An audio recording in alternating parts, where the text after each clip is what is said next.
Ahojte, zdravím vás v dnešnom diele Finance News. Na začiatok chcem poďakovať za každú jednu spätnú väzbu, ktorú dostávam. Vážim si to, cením si to. Samozrejme, tie príjemné spätné väzby sú vždycky fajn, ale aj tie, čo môže robiť lepšie, sú rovnako dôležité. Začnem toto video pretože som za uplynulý týždeň dostal jednu veľmi príjemnú spätnú väzbu od jedného diváka, poslucháča, tuším skôr diváka, hovoril, že pozerá videá, že pozerá každé jedno video a že teraz poslednú dobu viacero nevidel a že sa chystá, že to všetko ako keby dobehnúť a že mu to dáva veľký zmysel a cíti v tom hodnotu. Veľmi si to vážim, chcem takto poďakovať každému jednému, kto v tom cíti hodnotu, ale aj tomuto samozrejme špeciálne divákovi. A ešte by som chcel povedať na začiatok jednu vec. Sa ma pýtal tento divák, že či mám nejakú čítačku, že sem tam odbehnem pohľadom. Nie, mám tam vzadu hodiny, tak si pozerám, aby som stále sa nejako udržial v tom čase od 8 do 15 minút, čo je k tým 10 minútám to cieľim. Nemám žiadnu čítačku, toto sú všetky poznámky, ktoré mám na túto, dokonca iba jednu stranu. Všetky poznámky, ktoré mám na túto tému pripravenú. Nad témami dlhodobo uvažujem, ktoré hovorím, a keď mám zapísaný súbor tém, o ktorých sa chcem vyjadrovať, a keď ako keby si to dostatočne premyslím, niektoré tam mám mesiac, 2, 3, a keď si dostatočne dobre premyslím tú tému a získam nejaké ďalšie skúsenosti k nej, tak potom natočím o to takéto video. Dnešné video bude o nude. Poďme na to! David here, the finest guide. Mali sme trošku dlhší úvod a budeme sa teraz rozprávať o nude.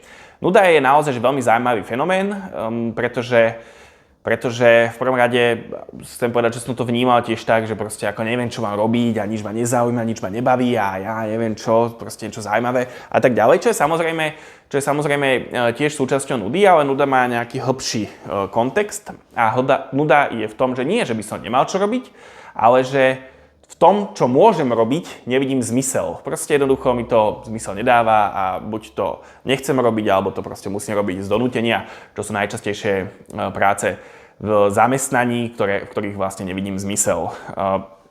Z tohto dôvodu ja si myslím, že 21. storočie, veľmi často uvažujem o budúcnosti, ako keby sa snažím pozerať na dejiny, veľmi rád mám históriu a dejiny, a snažím sa pozerať, že v akej dejovej línii to ide a čo môžeme očakávať od budúcnosti, aké sú napríklad spoločenské zmeny, to sa samozrejme týka veľmi finančných pohľadov ľudí na vec a tak ďalej, čiže snažím sa ako keby len neverklikovať nejaké proste veci a tak ďalej, ale zamýšľať sa o vlastne hlbšej podstate.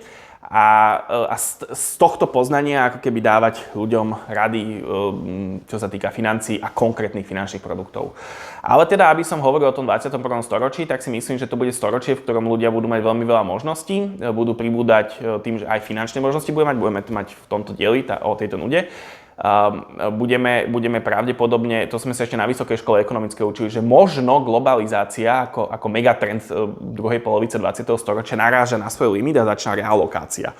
To znamená, že nebudeme chodiť do medzinárodných obchodov, medzinárodných, nadnárodných korporácií, obrovských sietí, ale proste pôjdeme do pekárne tuto dole na rohu, lebo tam už všetkých poznáme a vieme, že ten majiteľ to robí s láskou a jeho deti sú dobre správajúce sa a chodia na tanečnú školu. A budeme tam chodiť aj preto, aby sme ho vlastne aby sme jeho deti podporili a celá sme taká nejaká dobrá komunita. A síce je to drahšie, ale dáva nám to väčší zmysel takto tie peniaze dať, ako by sme išli do nadnárodnej korporácie, ktorá má tie procesy natoľko vyladené, že vieme za najlepšiu možnú cenu kúpiť pečivo. Čiže aj toto všetko bude prinášať finančná sloboda. Samozrejme to s tým pečivom bol iba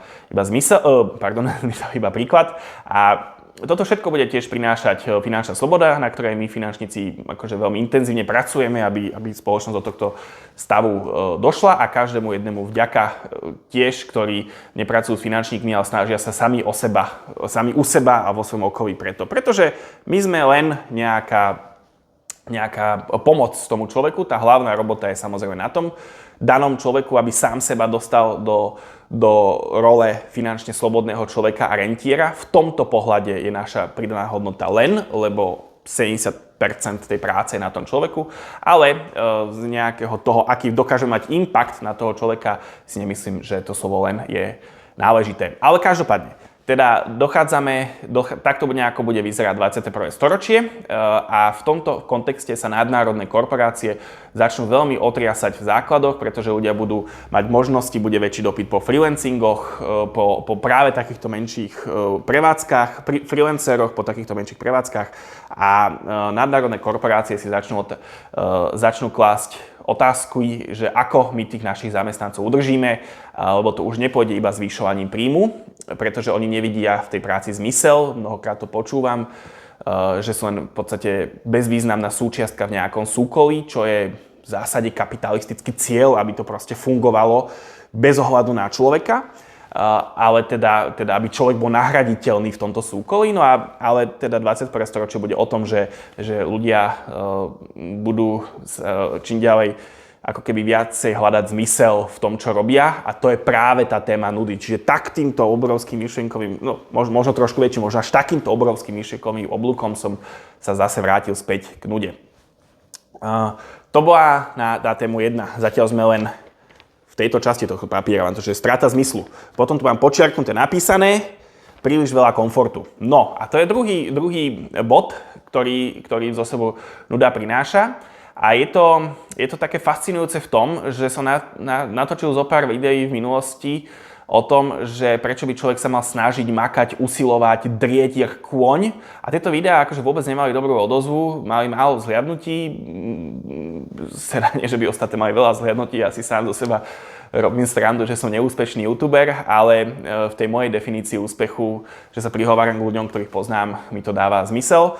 Každopádne tieto videá neradi to ľudia počúvajú, ľudia chcú skôr komfort.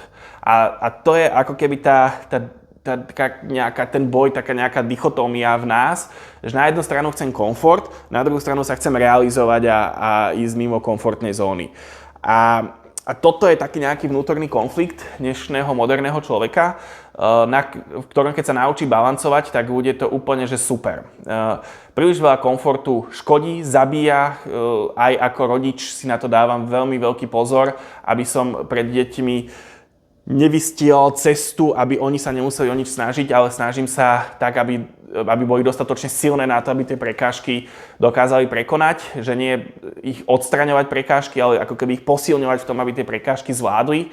No a to si myslím, že bolo také ako celkové volanie našej histórie, že zabezpečiť si pohodlný život. Že myslím si, že odkedy sme začali budovať civilizácia mesta, tak to smerovalo k tomu, aby sme žili lepšie životy. A dneska sme to dosiahli, že žijeme tie naozaj že lepšie životy, ako žili len 2-3 generácie spätne, ktoré museli drieť jak hoveda na poli. Nikoho nezaujímalo, že či je ten človek chorý, proste jednoducho musel makať.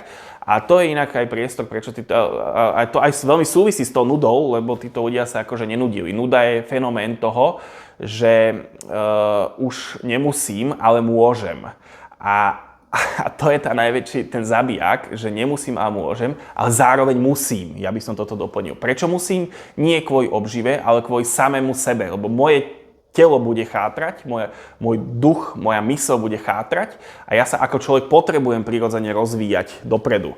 Myslím si, že to trošku súvisí aj s mnohými civilizačnými chorobami, pretože keď je myseľ chorá, alebo nezdravá, to neznie úplne dobre, nezdravo mysliaca iba príliš veľa na komfort a málo na snahu, tak v zásade na tele sa to potom odrazí, že telo tiež bude skomfortnie a nebude ochotné bojovať s rôznymi neduhmi, ktoré na neho útočia, či už vírusy alebo hocičo iné a tak ďalej.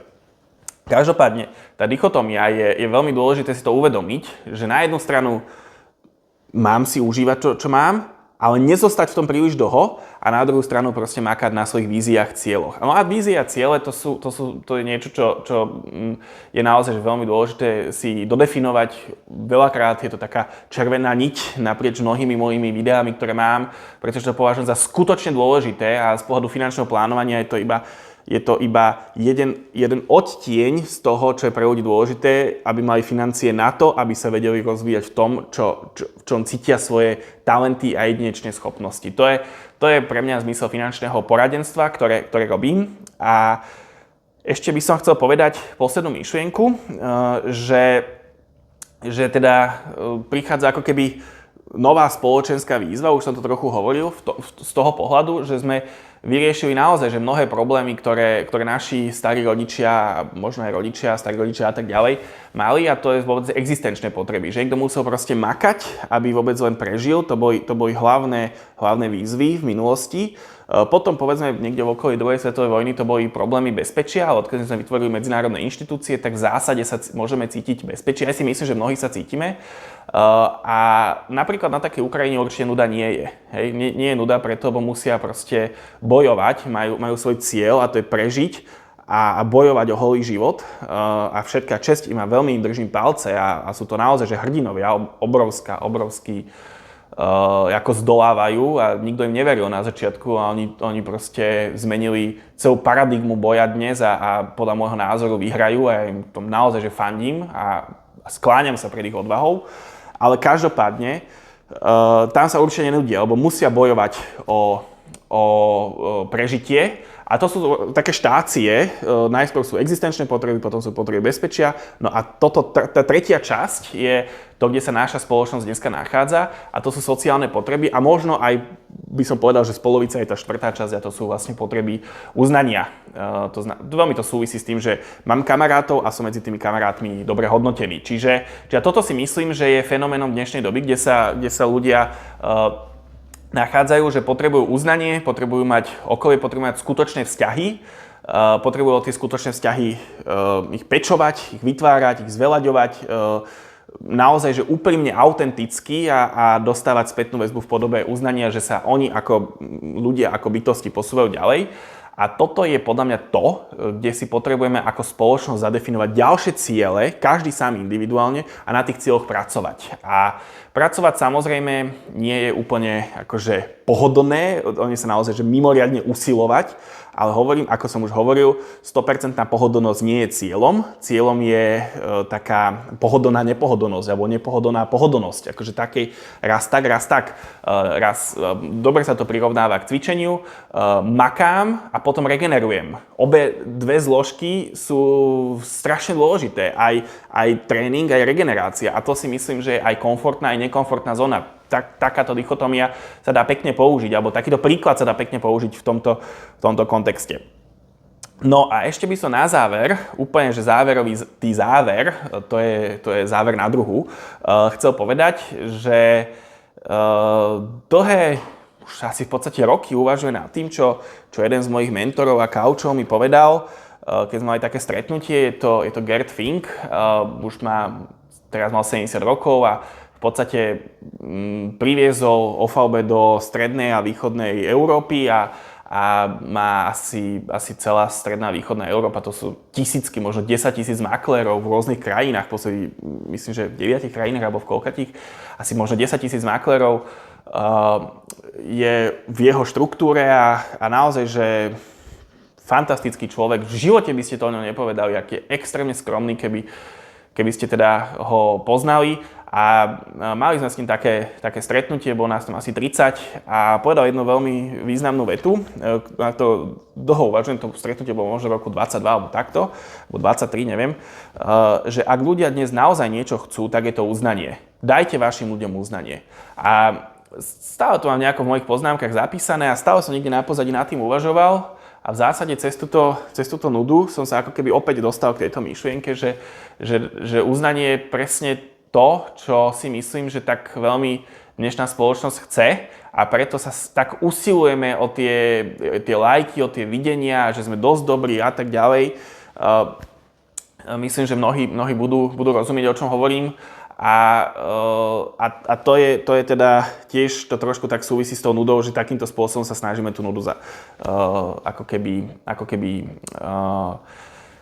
zastrieť. No, ale každopádne, aby toto video malo nejaký praktický záver, tak by som chcel povedať, že je to také klišé a ťahá sa to mnohými tými mojimi videami, a v zásade len si zadefinovať svoje ciele, čo chcem na najbližšie obdobie, na strednodobé a dlhodobé ciele, o to sa usilovať, aké mám hodnoty, či to je v súlade s mojimi hodnotami, a keď raz už dojde ten čas, že už nebudem vládať a obzriem sa spätne, či si poviem, dobrou cestou som išiel, alebo si poviem, premárnil som svoj život. A z tejto perspektívy, keď sa pozrieme späť, čo by ten 75-ročný Dávid alebo 80-ročný Dávid povedal dnešnému Dávidovi, tak tam máme odpovede na to všetko, ako sa v živote nenudiť. Všetko dobré a na finančné zdravie.